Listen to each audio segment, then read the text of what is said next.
ব্যবসায়ী ও সিএনজি চালকদের সংঘর্ষের রণক্ষেত্র সিলেটের বন্দর বাজার। মার্কেটের সামনে গাড়ি পার্কিং নিয়ে বিবাদ, 20টি যানবাহন ভাঙচুর। আমরা মাল থাকতো না, আমরা মার্কেটের সামনে, তোমার গাড়ি থাকতো না। হঠাৎ তারা দেখি বিভিন্ন জায়গা দিয়ে ইট দিয়ে তারা আক্রমণ করি, আমরা সরতে পারছি না।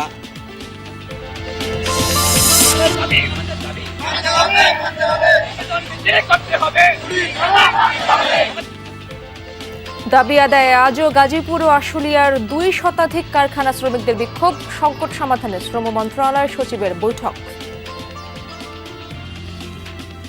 এই ঝামেলা কিন্তু এই শ্রমিকদের দিয়ে করানো হচ্ছে। এটি আমাদের গোয়েন্দা রিপোর্ট আমি নিয়ে আসছি, সেখানে স্পষ্টীকরণ করা হচ্ছে এবং শ্রমিক লিডারও এটা বলবেন। বগুড়ার শেরপুরে রিজার্ভ অয়েল ট্যাঙ্কার মেরামতের সময় বিস্ফোরণ, নিহত 4 শ্রমিক, আহত একজনের অবস্থা গুরুতর।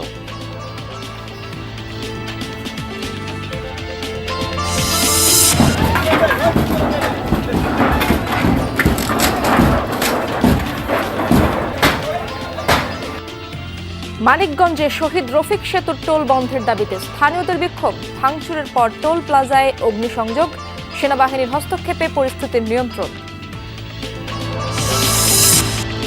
পাবনায় ত্রাসের রাজত্বে সম্পদের পাহাড় গড়েছেন সাবেক ডেপুটি স্পিকার টুকু, নেপথ্যে ছেলে আসিফ, পলাতক পরিবারের বেশিরভাগ সদস্য। ভয়ভীতি দেখে সব জমি বালুগুলো বিক্রি করে সে ব্যবসা করতে হয়। টুকু মন্ত্রী হওয়ার পরে সিলেক্ট করেন মেয়র, যাতে পরবর্তী বাড়ির লোক যাতে এটা না খাইতে পারে।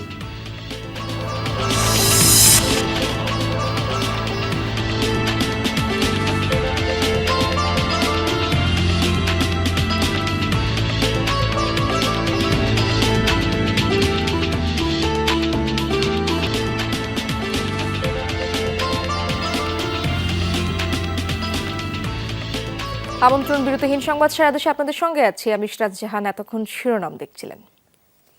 ব্যবসায়ীদের সাথে সিএনজি চালকদের দফায় দফায় সংঘর্ষে রণক্ষেত্র সিলেটের বন্দর বাজার। মার্কেটের সামনে অটো রিকশা পার্কিং নিয়ে দ্বন্দ্বের জেরে ঘটেছে সংঘর্ষ। এ সময় ভাঙচুর করা হয়েছে অন্তত 20টি যানবাহন, আহত হয়েছেন কয়েকজন। বন্ধ রয়েছে নগরীর বিভিন্ন গুরুত্বপূর্ণ সড়কে যান চলাচল। সিলেট নগরীর বন্দর বাজারে ব্যবসায়ীদের সাথে সিএনজি চালকরা এভাবেই দুপুর থেকে জড়ায় সংঘর্ষে। এরপর দফায় দফায় চলে ধাওয়া পাল্টা ধাওয়া, ছোড়া হয় ইটপাটকেল, ভাঙচুর করা হয় বেশ কিছু যানবাহন। এ সময় পথচারী সহ আহত হন অনেকেই। ব্যবসায়ীদের দাবি, দীর্ঘদিন ধরেই মার্কেটের সামনে অবৈধভাবে সিএনজি অটোরিকশা পার্কিং করে আসছে চালকরা। এ নিয়ে প্রতিবাদ করাতে তাদের উপর চড়াও হয় শ্রমিকরা। সবসময় স্ট্যান্ড রাখার কারণে ও ব্যবসায়ী একজন কইছে তুমি দিন খাড়া হইও না, একটু হরিয়া দাও, কইতে কথা কাটাটি শুরু হয়েছে। সিটির নির্বাহী যেন আসলে এন কইছুন আমরা বর্তমানে যে মেয়রের দায়িত্ব আছে তার কাছে আলমপুর যেতাম, আমরা বাইরে গেটের সামনে আইতে না আইতেও আমরা ভিটা আরম্ভ করি। শ্রমিকদের দাবি, বিনা উস্কানিতে তাদের উপর হামলা হয়েছে, ভাঙচুর করা হয় তাদের যানবাহন। রিজার্ভ টিপো থেকে আইয়া সিটি মার্কেটের সামনে আইছি, আসার পরে দেখছি তারা কিছু লোকজন জুড়ু হয়েছে, ওয়া পরে দেখি আক্রমণ, খালি ডিল দিয়া পাথর দিয়া ইটাইতেছে। সরতে পারছি না, আমরা গাড়িগুলা ওই রাখা অবস্থায় আমাদের গাড়িগুলা ভাঙছিল। এটা কেন বাংলো আমি কইতাম পারি না, ওটা ধরে দেখে মায়ের। কয়েক ঘণ্টাব্যাপী চলে দুপক্ষের সংঘর্ষ, পরে পরিস্থিতি নিয়ন্ত্রণে আনে আইন শৃঙ্খলা রক্ষাকারী বাহিনী। আমরা আশা করি শীঘ্রই এটা একটা সমাধান হবে এবং সুষ্ঠু সুন্দরভাবে মানুষ চলবে, এবং যারা ক্ষয়ক্ষতির শিকার হয়েছে, যারা সিএনজি মোটর শ্রমিক। সংঘর্ষের পর থেকেই বন্ধ বন্দরবাজার এলাকার বেশিরভাগ দোকানপাট। নাবিল হোসেন, যমুনা নিউজ, সিলেট। দর্শক, সিলেটে যেতে চাই, আমার সহকর্মী নাবিল হোসেন সেখানে রয়েছেন। নাবিল, সংঘর্ষের পর বন্দরবাজার এলাকায় পরিস্থিতি আপনি কেমন দেখছেন এখন, এবং আহতদের অবস্থা সম্পর্কে জানাবেন আমাদের। ইসরাত, সংঘর্ষের পর মূলত শুধুমাত্র বন্দরবাজারেই সংঘর্ষে সীমাবদ্ধ ছিল সেটি নয়, আমরা এই মুহূর্তে যে স্থানে আছি সিলেটের অন্যতম ব্যস্ততম এলাকা জিন্দাবাজার, সেখানেও কিন্তু সংঘর্ষের রেশ পড়তে দেখেছি। এখানেও অনেকগুলো গাড়ি, যানবাহন ভাঙচুর করা হয়েছে। তবে আমরা গত আধা ঘন্টা ধরে মূলত দেখছি বন্দরবাজার এবং জিন্দাবাজার সহ বিভিন্ন এলাকায় যানবাহন চলাচল স্বাভাবিক রয়েছে। তার মূল কারণ, যারা শ্রমিক নেতৃবৃন্দ আছেন তাদের সাথে আমাদের যোগাযোগ হয়েছে, তারা যেটি বলেছেন যে প্রশাসন এবং রাজনৈতিক নেতৃবৃন্দের আশ্বাসে তারা মূলত এই যে সড়কে অবরোধ করে রেখেছিলেন সংঘর্ষের পর সেই অবরোধ তারা তুলে নিয়েছেন এবং রাতে তাদের একটি মিটিং রয়েছে, সেই সভায় ব্যবসায়ী নেতৃবৃন্দরাও থাকবেন। সেখানে সিদ্ধান্তের উপর নির্ভর করবে তারা পরবর্তী কোনো কর্মসূচি দিবেন কিনা। ফলে এই মুহূর্তে সিলেটে সংঘর্ষ যে হয়েছিল কয়েক ঘন্টা ব্যাপী, আসলে বন্দরবাজার জিন্দাবাজার এলাকা যান চলাচল বন্ধ ছিল, সেটি এখন নেই, এখন পরিস্থিতি স্বাভাবিক রয়েছে। এবং আহত যারা রয়েছেন প্রায় অর্ধশতাধিক মানুষ আসলে আহত হয়েছেন, পথচারী রয়েছেন, উভয় পক্ষের সমর্থকরা রয়েছেন। তাদের কেউ কেউ বেসরকারি হাসপাতালে চিকিৎসা নিচ্ছেন, কেউ উসমানী মেডিকেলে আছেন, তবে তাদের কারো অবস্থায় খুব বেশি গুরুতর তেমনটি নয় আমরা যেটি জানতে পেরেছি। এই মুহূর্তে আমরা দেখছি যে বিভিন্ন স্থানে পুলিশ বা আইনশৃঙ্খলা রক্ষাকারী বাহিনীর আসলে একটি বড় টহল রয়েছে, কিন্তু যে ঘণ্টাব্যাপী সংঘর্ষ হয়েছে কয়েক ঘণ্টাব্যাপী, সেই সময় আমরা আইনশৃঙ্খলা রক্ষাকারী বাহিনীকে তেমন কোনো তৎপর আসলে ভূমিকা নিতে দেখিনি। ফলে যারাই আছেন এই সংঘর্ষের সময় যারা সেখানে ছিলেন তারা বলছেন আইনশৃঙ্খলা রক্ষাকারী বাহিনী যদি সঠিক সময়ে সঠিক পদক্ষেপ নিত তাহলে এত বড় সংঘর্ষ, এত দীর্ঘ সময় ধরে সংঘর্ষ হতে পারতো না। তবে এই মুহূর্তে পরিস্থিতি নিয়ন্ত্রণে আছে, স্বাভাবিক রয়েছে। ধন্যবাদ আপনাকে। বকেয়া বেতন পরিশোধ সহ বিভিন্ন দাবিতে শ্রমিকদের বিক্ষোভের মুখে আশুলিয়া ও গাজীপুর শিল্পাঞ্চলের 2 শতাধিক পোশাক কারখানায় উৎপাদন বন্ধ রয়েছে, তবে বাকি কারখানাতে নির্বিঘ্নেই চলছে কার্যক্রম। বৃহস্পতিবার সকালে নির্ধারিত সময়ে কারখানার প্রবেশ করেন শ্রমিকরা। চলমান সংকট নিরসনে শিল্প মালিক ও সংশ্লিষ্টদের সাথে বৈঠক করেছেন শ্রম ও কর্মসংস্থান মন্ত্রণালয়ের নবনিযুক্ত সচিব। অস্থিতিশীল পরিস্থিতিতে আশুলিয়া ও গাজীপুর শিল্পাঞ্চলের 2 শতাধিক পোশাক কারখানার উৎপাদন বন্ধ। কাজ বন্ধ রেখে বিক্ষোভ করছেন ক্ষুব্ধ শ্রমিকরা। শ্রমিক বিক্ষোভের কারণে আশুলিয়ার 107টি কারখানা অনির্দিষ্টকালের জন্য বন্ধ রয়েছে। অনাকাঙ্ক্ষিত পরিস্থিতি নিয়ন্ত্রণে টহল দিচ্ছে আইনশৃঙ্খলা রক্ষাকারী বাহিনী। দ্রুত সমস্যার সমাধান এবং কাজে ফেরার পরিবেশ নিশ্চিতের দাবি শ্রমিকদের। আমরা চাই দেশ স্বাভাবিকভাবে চলবে, গার্মেন্টস কারখানা ঠিকভাবে চলবে। যদি কেউ বিশৃঙ্খলা রাস্তাঘাট সৃষ্টি করে তাদেরকে আইনের ব্যবস্থা করা হোক। আমরা কাজে ফিরতে চাই খুব দ্রুত, এটার জন্য সমাধানের জন্য আইন শৃঙ্খলা বাহিনী প্রশাসন পদক্ষেপ নেয়। এদিকে ডিইপিজেড সহ আশপাশের কারখানাগুলো চলছে নির্বিঘ্নেই। নির্ধারিত সময়েই কারখানায় প্রবেশ করেন শ্রমিকরা। গাজীপুরের বেশিরভাগ কারখানাও উৎপাদন আছে, তবে কাজ চলছে না 8টি কারখানায়। সেখানে নিজেদের দাবি জানিয়ে বিক্ষোভ করেন শ্রমিকরা। এখানে বেতন আমাদের 10,000, 8,000, 9,000 এরকম, এইভাবে তো আমরা চলতে পারি না। আর আমাদের এখানে কোনো মাতৃকালীন ছুটিও নেই, বেতন কম এবং আমাদের ছুটি কম। সেই অনুযায়ী আমরা কিছু আবেদন করছিলাম, সেই আবেদন তারা না মেনে আজকে আমাদের অফিসিয়াল কোনো নোটিশ ছাড়াই অফিস বন্ধ করে দিছে। ছুটিটা আমাদের বাৎসরিক ছুটি 6 দিন দেওয়া হয়, এই 6 দিনও আমরা ঠিকঠাক মতো পাই না। গার্মেন্টসে চলমান সংকট নিরসনে শিল্প মালিক ও সংশ্লিষ্টদের সাথে মতবিনিময় করেন শ্রম ও কর্মসংস্থান মন্ত্রণালয়ের নবনিযুক্ত সচিব AHM শফিকুজ্জামান। তিনি বলেন, 5 আগস্টের পর বহু শিল্প মালিক আত্মগোপনে থাকায় বেতন পরিশোধ হয়নি, তাই সেসব কারখানায় অসন্তোষ ছড়িয়ে পড়েছে। এক একটা ফ্যাক্টরিতে এমনও আছে যে এক একটা হাউসে 80,000 থেকে 1 লক্ষ কর্মচারী আছে, শ্রমিক আছে। তো সেখানে টপ ম্যানেজমেন্ট, মালিক পক্ষ থেকে শুরু করে টপ ম্যানেজমেন্টের কেউ যদি না থাকে তাহলে কি হচ্ছে যে এটি তো স্বাভাবিকভাবে সব কিছু চলতেও একটু সময় লাগে। এরপর কয়েকটি কারখানা পরিদর্শনের পর শ্রমিকদের সাথে কথা বলেন শ্রম কর্মসংস্থান মন্ত্রণালয়ের সচিব। রাহিম সারোয়ার, যমুনা নিউজ। দর্শক, আশুলিয়া যেতে চাই, আমার সহকর্মী মাহফুজুর রহমান নিপু সেখানে রয়েছেন। নিপু, উৎপাদন স্বাভাবিক রাখতে এবং কারখানা খুলতে কোনো উদ্যোগ চোখে পড়েছে কিনা?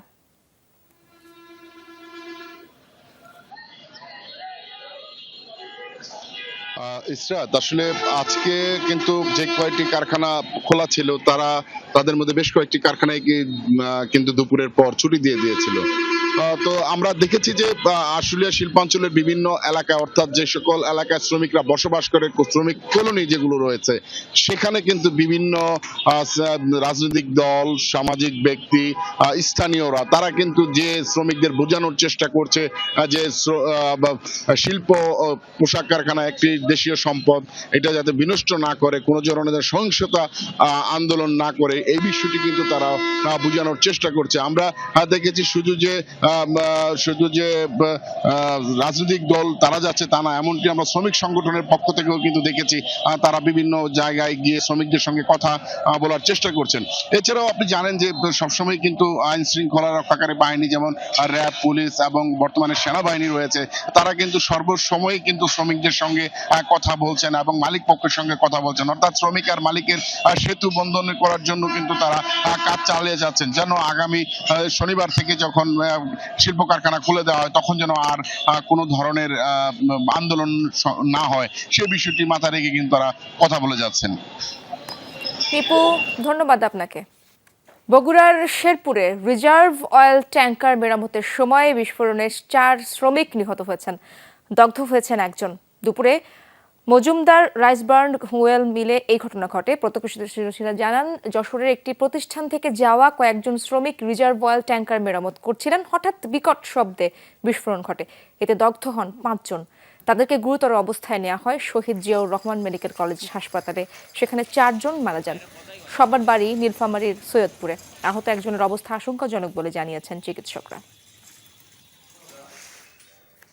কুড়িগ্রামে ব্রহ্মপুত্র নদে নিখোঁজ 4 শিশুর মধ্যে 3 জনের মরদেহ উদ্ধার করেছেন স্থানীয়রা।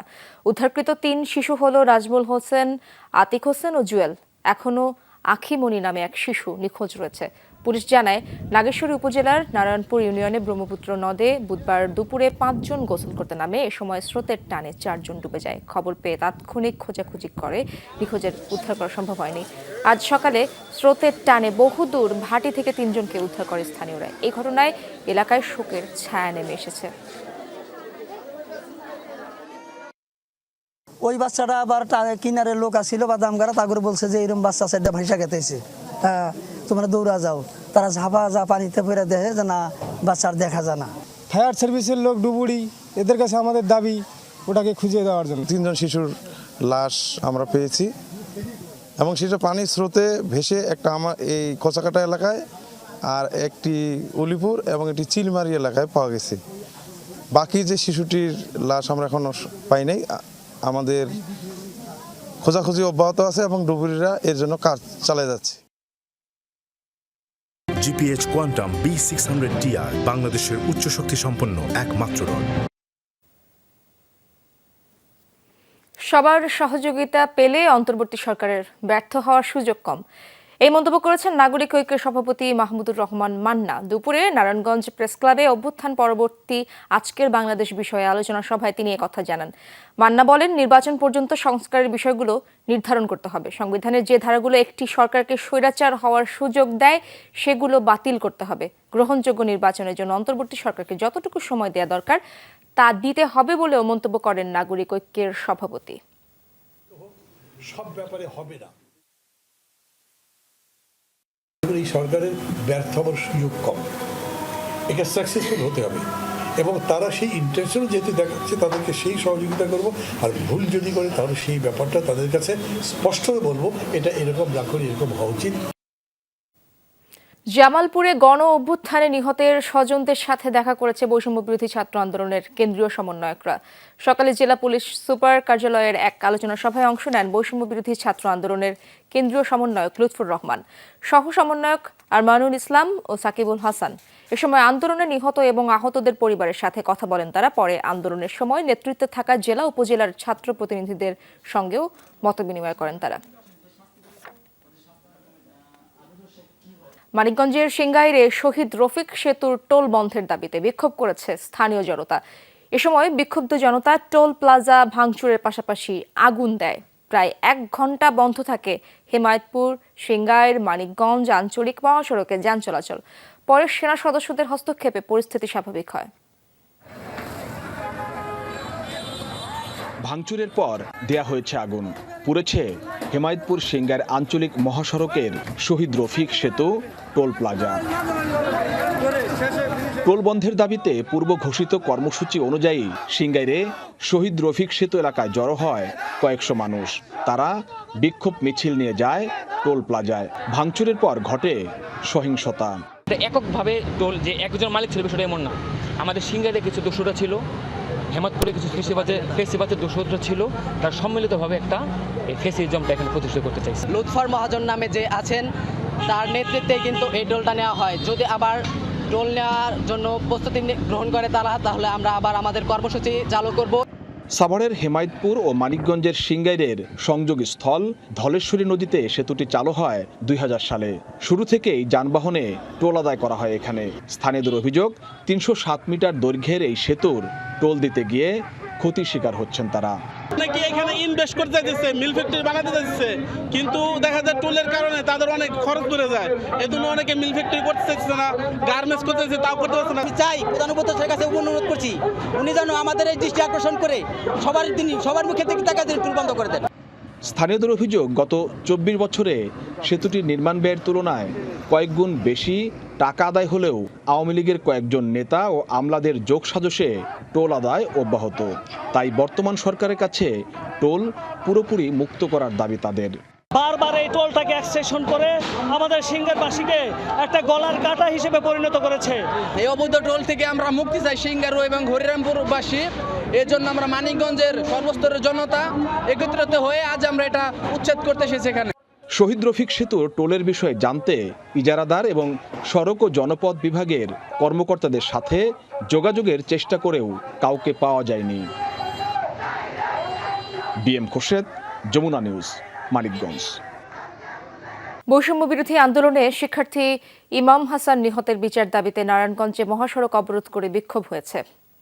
বেলা 12:30টার দিকে সিদ্ধিরগঞ্জের সানারপাড় এলাকায় আন্দোলনের নামে MW কলেজের শিক্ষার্থীরা ইমাম হত্যার বিচার দাবিতে ঢাকা চট্টগ্রাম মহাসড়ক অবরোধ করে তারা। এতে আটকা পড়ে অসংখ্য যানবাহন, দেখা দেয় দীর্ঘ যানজট। বিকেল 3টার দিকে প্রশাসনের আশ্বাসে অবরোধ তুলে নেয় আন্দোলনকারীরা। গত 20 জুলাই রাজধানীর শনিরাকড়ার কাজলা এলাকায় গুলিবিদ্ধ হয়ে ইমাম মারা যান। মাদারীপুরে বৈষম্য বিরোধী ছাত্র আন্দোলনের নিহত তাওহিদ ও রোমান ব্যাপারীর মরদেহ ময়নাতদন্তের জন্য কবর থেকে তুলতে দেয়নি তাদের পরিবার। মামলায় পরিপ্রেক্ষিতে সম্প্রতি আদালত ময়নাতদন্তের নির্দেশ দেন।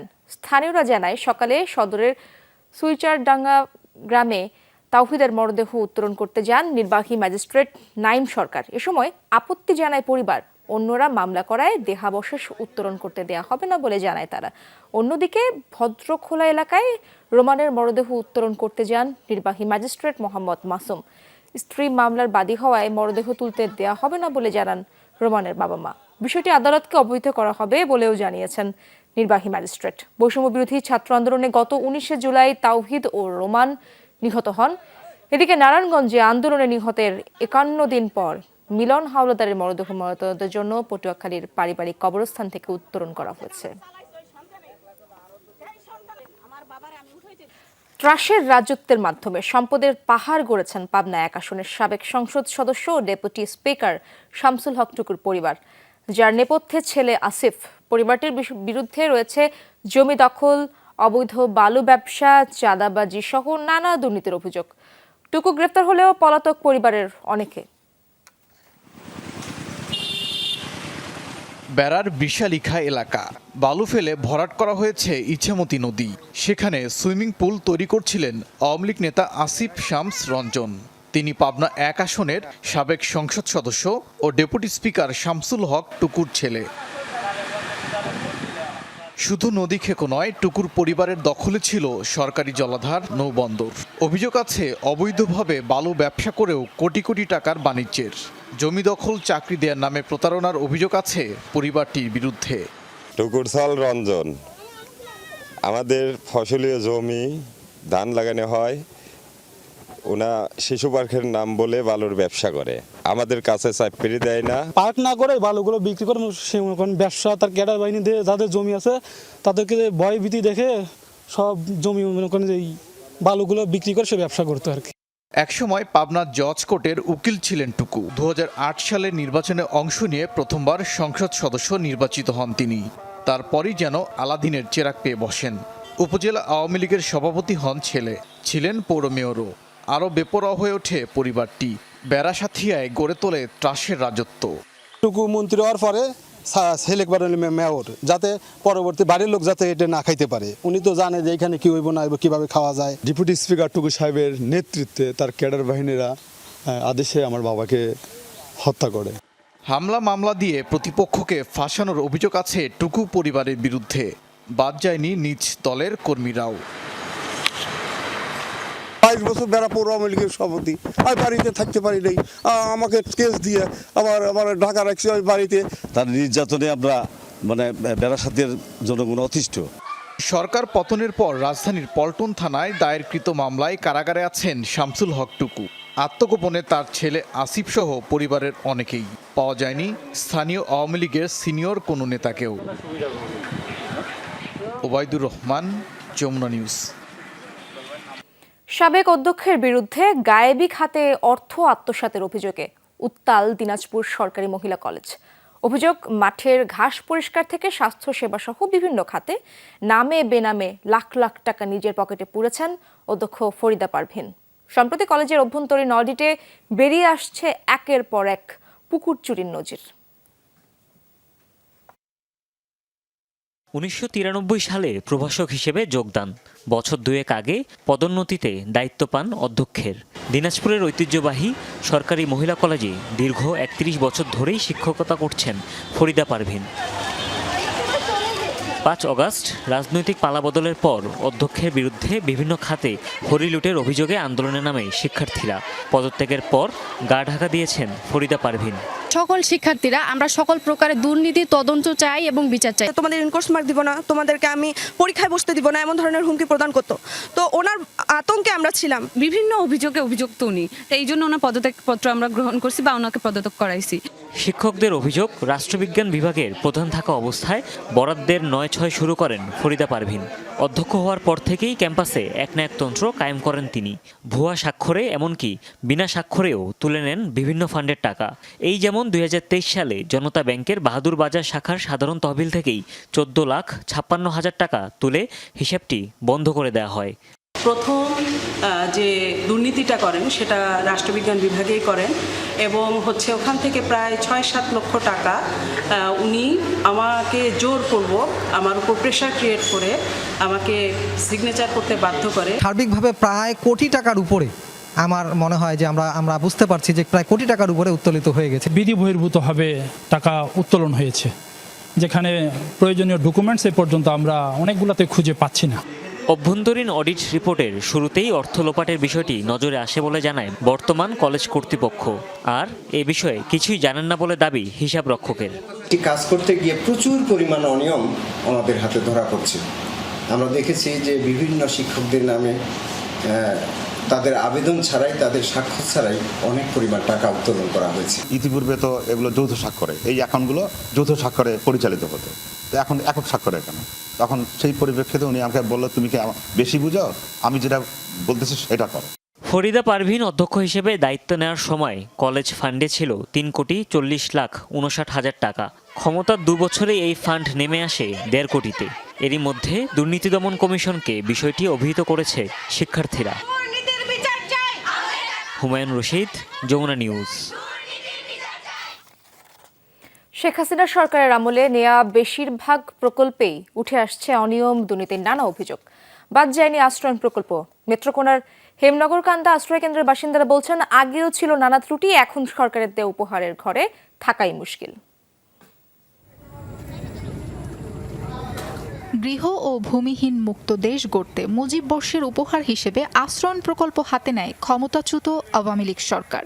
ঘর হস্তান্তর শুরুর পর থেকেই উঠে আসে অনিয়ম, দুর্নীতির নানা অভিযোগ।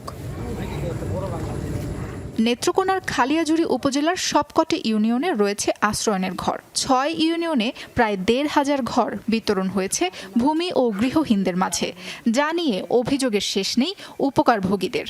বেশি দুর্বল গড়টা দেখেন না, কত জোড়া গড়টা, এনে 3টা জোড়া। যাদের দরকার ছিল না ওরাও পাইছে, আর যারা দরকার আছে এরা তো পাইছি। আবার অনেকেও আছে আমার মতন অসহায় ঘুরতেছে। হনো বৃষ্টি পড়ে আর এবার বাতাসে বেড়াগুলা করে একবার এমনি একবার এমনি মুশকিল গেছে, কিছু দরকার লাগে না, আবার উপরে দা পানি পড়ে। সদর উপজেলার হাওর বেষ্টিত হেমনগর কান্দা আশ্রয়ন। বাসিন্দাদের অভিযোগ, প্রকল্পে বরাদ্দকৃত অর্থ লুট করেছেন দায়িত্বপ্রাপ্তরা। অনেকেই পায়নি ঘর। নিম্নমানের নির্মাণ সামগ্রী ব্যবহার আর ত্রুটির কারণে ঘরে বাস করাই দায়। দরজা ভাঙা, জ্বালা দিছে না, তার দিয়ে বাইন্ধে দিছি, হয়ে গেছে বাইন্ধে দিছি, তার দিয়ে ঠিক করে দেয় না, ফেলে না। মানে এভাবে থাকলে বাতাস এলে তো আবার মনে করেন বন্ধ হয়ে যাবে দরজা গিয়া। আর বেশি সময় সেটা পানি ঘরের ভিতরে পানি ঢুকে। আরেকজনে করছে না আরেকজনে করছে, তাহলে আমরা স্যার গরিব মানুষ, আমরা কিন্তু সমর্থন নাই যে 2000 টাকা তৈরি ঠিক করতাম। মোটা ইন্দুর অত মোটা ফাঁক এই ফায়দা জায়গা বাথরুমের দরজা দেয়া শীষ মারে, এই যে উপরে শীষ মারে, সরকারে দিছি গরিবরা সাহায্য করে। প্রশাসন বলছে অভিযোগগুলো খতিয়ে দেখা হয়েছে, সংস্কারের জন্য নেওয়া হয়েছে উদ্যোগ। যেটুকু ত্রুটি বিচ্ছুতি দেখেছি আমরা সাথে সাথে ওগুলো মার্কিং করে উপজেলা কমিটিকে জানিয়েছি যে এটির সংশোধন করা প্রয়োজন। তারা ওইভাবে এই কাজগুলো করছে। হেমনগরকান্দা আশ্রয়ণ প্রকল্পের ৩৫০টি ঘরের প্রতিটিতে বরাদ্দ ছিল 2,33,600 টাকা। অনিয়ম তদন্ত করে দোষীদের বিচার চায় উপকারভোগীরা। সাবরিনা লিজা, যমুনা নিউজ।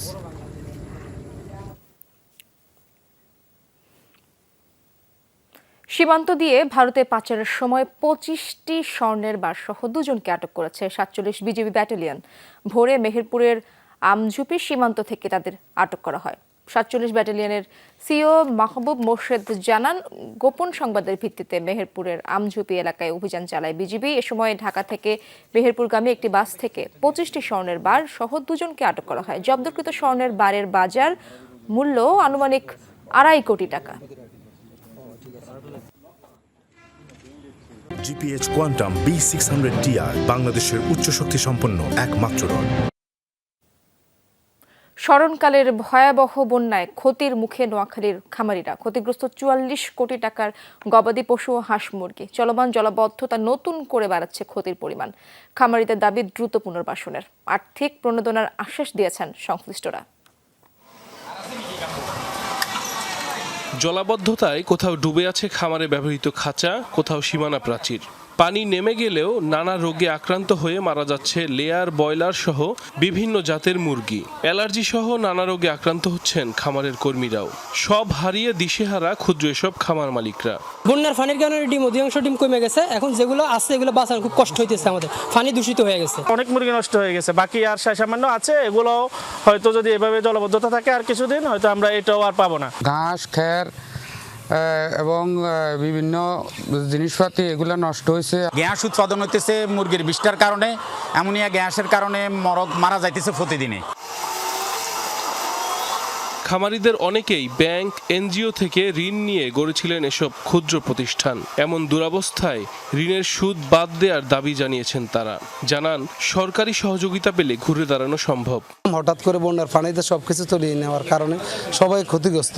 প্রায় 70% মুরগি মারা যায় আমাদের, বাকি মুরগি আমরা সংরক্ষণ করে পরে বিক্রি করি। প্রায় আমার ক্ষতির পরিমাণ 20 থেকে 25 লক্ষ টাকা। সরকার যদি এই মুহূর্তে আমাদের পাশে দাঁড়ায় তাহলে আমরা হয়তো আবার মোড়ে উঠাতে পারবো, খাদ্য কিনতে পারবো, তাহলে সুদমুক্ত ঋণ দেয় তাহলে আমরা আবার ঘুরে দাঁড়ানোর সম্ভাবনা থাকে। খামারিদের দাবি বাস্তবায়ন সহ আর্থিক প্রণোদনার চেষ্টা চলছে বলে জানান জেলা প্রাণী সম্পদ কর্মকর্তা। এছাড়াও পুনর্বাসনের জন্য সরকারি বেসরকারি প্রতিষ্ঠান সহ বিত্তবানদেরও এগিয়ে আসার আহ্বান জানান তিনি। এই দাবিগুলি আমরা করেছি আমাদের খামারিদের পক্ষ থেকে, এটা বাস্তবায়ন যাতে হয় আমরা এটা এখনও দাবি করছি, যাতে এটা বাস্তবায়ন করে। আর অন্য যে পুনর্বাসন যেটা আছে এগুলি আমাদের জন্য আসলে অপ্রতুল, যেটা পাচ্ছি এটা যাতে আরও ব্যাপকভাবে করা হয় সরকারিভাবে। জেলা প্রাণী সম্পদ অধিদপ্তরের তথ্য মতে এবারের বন্যায় ক্ষতিগ্রস্ত হয়েছে 98,255টি গবাদি পশু এবং 8,04,613টি হাঁস মুরগি। নষ্ট হয়েছে অসংখ্য পশু পাখি। সাইফ আহমেদ, যমুনা নিউজ। দর্শক, এই ছিল সংবাদ সারা দেশের এখনকার আয়োজন।